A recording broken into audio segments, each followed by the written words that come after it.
And what's this exactly? That's going to be my motorhome. Yeah, I just sold my hot rod, so when we used to go away hot rodding, we'd always stop in a motel and that, so I thought, oh, well, I'll build a bus and make it a hot rod bus.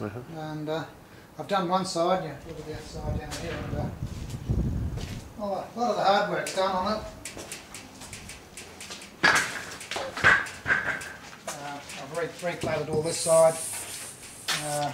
32 mud guards I made out of fiberglass. Made a full tilt bonnet.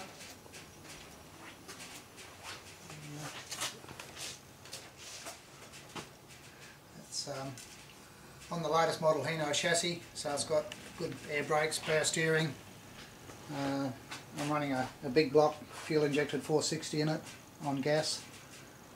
So hopefully it'll be cheap enough to travel around the countryside. Once again I made a full tilt front out of it, rather than work over the bonnet, work over the mudguards I mean. But yeah, it's, next year I've got to get into it, otherwise I'll be too old and I'll have to put a wheelchair access in it to get in and out of it, I think. I've been about 6 years I've been on it now, so after the truck's finished, after the salt, I'm going to get into it again. And, yeah, it'll be good fun. Something we can use. It's a hot rod bus. It's got a big diff in it. As I said, a fuel injected 460 big block, which is a fair hunk of a motor I bought out from the States. Yeah, C6 transmission, power steering, got the cruise control, all the good gear in it. So when I deck it out, I'm going to deck it out like a Coca-Cola scene inside. That's you know, the 50s and 60s scene, which will be good, and it'll still look like an old bus. And hardest thing is to work out a nice colour for it, but we think we've got something in the back of my head at the stage to what we're going to do with it. But so it'll go like proverbial shower shit? Yeah, well, it'll go good, it'll go bloody good. And it should drive nice because it's got all the 8 model running gear on it. As I said, it's on a Hino chassis, so it's got power steering and good chassis. Yeah, not a lot of bin space unfortunately, but this is where it took a lot of time to make. When you start making panels like this that go around that way and down that way, there's just hours and hours of work in that, and something like your bin that's rolled both ways. It'd be alright if you had an English wheel, but I've got a bag of sand and a hammer, that's about it. Yeah.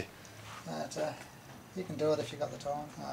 The bonnet took a long time because you had to weld it all together to make your bonnet and guards and paint it and then take a mould off of it and then make your real thing.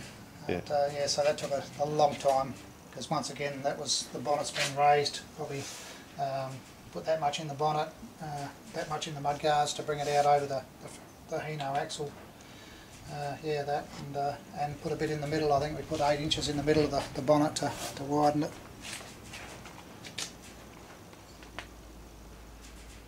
I was lucky enough to, well, still got the Ford emblem. We've done that in the mould to get that to come out, so I was quite happy the way that came out. So you did that yourself? Yeah. Yep. Because that does look good. Yeah. That's like that on the original? Or? Yeah, like that, exactly the same. Yeah. Yeah. So. And where'd you find this? It was up at Udunda. It was a deceased estate. It was originally an old MTT bus. Which was Metropolitan Tramways Trust, and it had up there MTT 135, and then it went to a school bus at Udunda and done the school bus a couple of years, and then the old couple, the Elliots, owned it. They went to a trip to Cooper Pedy in it, half decked it out and went to a trip to Cooper Pedy, and that had the old side valve in it and the old crash box. It took them a couple of weeks to go to Cooper Pedy on the old dirt road, and they come back, and then company folded up and they died, and it was a deceased estate, so it came up for auction and I was lucky enough to get it. It was the first thing to come up, and I bought it for $2,000, which I was very happy with. And I drove it home with the old side valve in it, and pulled the side valve out. Everyone wanted to buy the old side valve because they just, you know, everybody loves them, but not the sort of thing I was going to do, travel around the countryside. It wouldn't be just practical in a bus, you know. You'd need a bank loan to get from here to Jepp's Cross. But so whoever got the side valve, what are they going to do with it? probably just look at it. My mate bought it from Robe Dennis Bounty. He just bought it because he likes them. Just better looking at it than looking for it. Yeah, That's his motto. yeah, yeah. Yeah, so no, he's got that. So it went to a good home. So, What year is this? 45, what they call a jail bar. Right. What do they call it, a jail bar? It's just a grill. It just looks like it's got very straight, basic grill in them.